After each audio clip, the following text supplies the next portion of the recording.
The Tamer is repulsive. Level 7.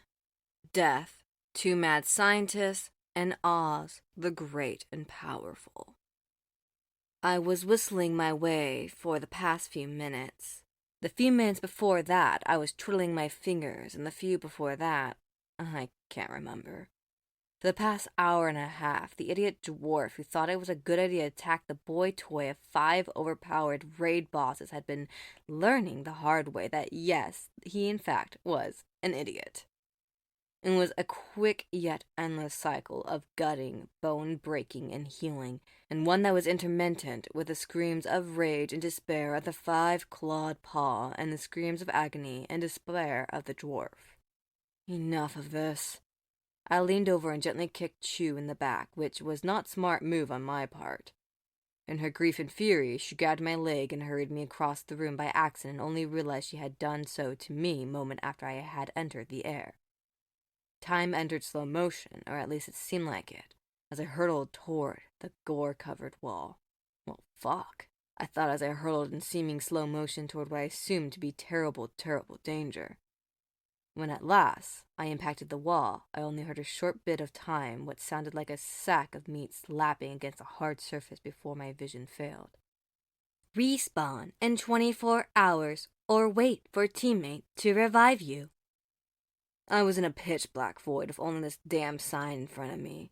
I couldn't move, I couldn't speak, and were it not for the utter lack of sensory input, I would have assumed that I was under the same type of spell that had robbed me of my movement and speech several hours earlier. Respawn in 23 hours, or wait for a teammate to revive you. This is both terrifying and concerning. Do I even have a respawn point in this world? Will one of my tamed beings revive me? Why is it I have no mouth or ears, yet can hear myself talk? Is this what death in the new world is like for everyone? I have so many questions. Respawn in 22 hours, or wait for a teammate to revive you. My non-existent voice echoed off into infinity as the abyss gobbled up the utter lack of sound that my lack of mouth created.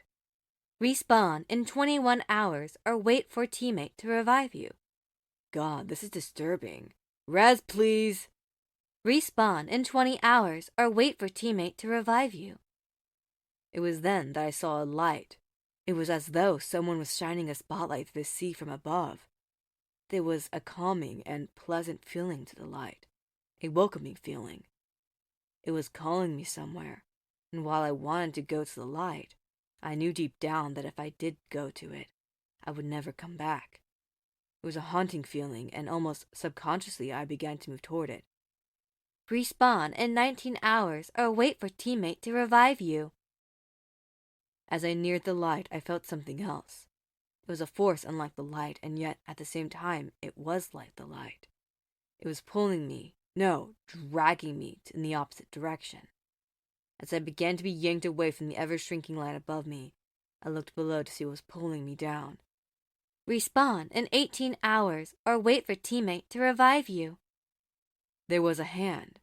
It was a clawed hand like you might find on twisted mockery of both human and animal. Its claws were digging into my formless form as I screamed without a mouth. More hands erupted from growing rip into the void and pulled me toward the rip with ever-increasing force. I struggled as hard as I could as a monstrous noise came from the rip in the void. Respawn in 17 hours, or wait for a teammate to revive you. This is the end. I'm going to hell. Respawn in 16 hours, or wait for a teammate to revive you. The countless clawed hands dragged me into the rip, and soothing blackness of the void was replaced with the eerie blackness of something familiar. I felt heavy and tired, and revival complete, I felt. There were noises that sounded distant, and yet were also very close, and they sounded familiar. Whap, whap, whap, whap, whap, whap, whap, whap, whap, whap, whap, whap, whap, whap, whap, whap, whap. I'm up, stop slapping me! As I shot up after being repeatedly slapped awake, I bumped into the snout of a very concerned Snickety Kutsu. We stared at each other for a bit before Snickety pulled away and straightened her outfit. I cleared my throat and looked around. Where the hell was I? I wasn't in the room I had been in before, and I certainly wasn't in the cramped and confined corridors of the sewers in the rattan tunnels. This place was too different and filled to the brim some kind of contraption that thrummed with a power that made me question if it wasn't alive. I was on some kind of flat, bed-like piece of metal, and my hands and feet were held in place by clamps.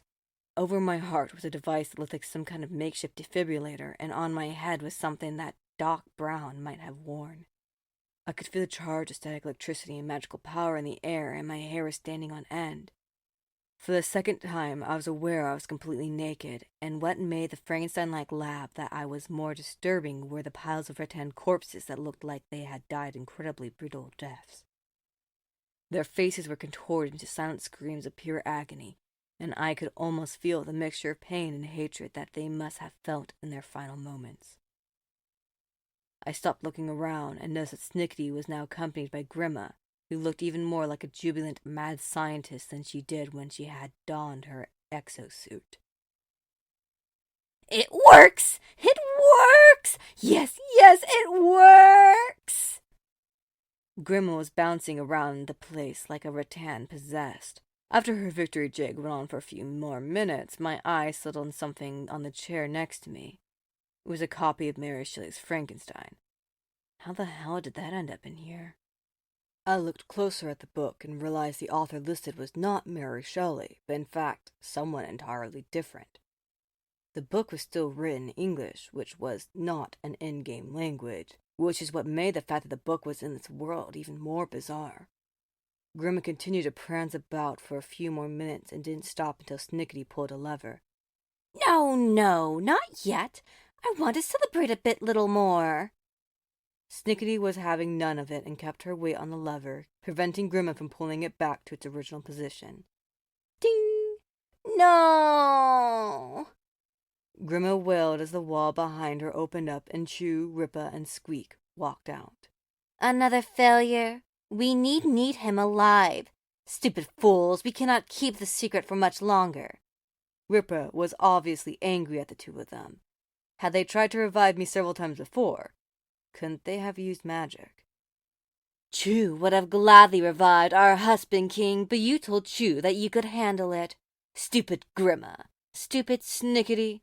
Should Chew kill die you like Chew did those pesky nasty dwarf things?" Chew was obviously upset as well. "Ahem. Maybe Squeak should investigate, spy on you two.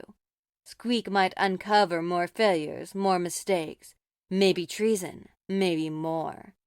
Ahem! We are disappointed in you two, for two of the council to fail so bad terribly is a mark of shame and humiliation that we may never recover from. Ahem! The 5 or 10 females looked in my direction and yelled out in unison. "What?"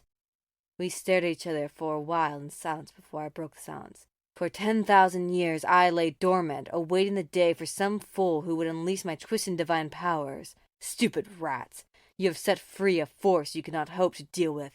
I am Oz, the great and powerful. Know my might and tremble in terror. The only way to appease me and save my precious loved one is to bring me the broom of the Wicked Witch of the West. Do not resist." The 5 took a battle stance as they yelled at each other about how reviving me using a machine was a terrible idea, and how they knew from the start. None of them wanted to take the blame for awakening some kind of evil that had, through the Rube Goldberg machine that had harvested the life force of countless rattan, possessed the body of their precious... I was ultimately unable to keep a straight face, and facade gave way as I cracked up. The 5 realized what had happened and how foolish they looked as they straightened up. I could honestly not tell if they were more relieved that I was fine, or disappointed that they couldn't fight the evil god named Oz, the great and powerful.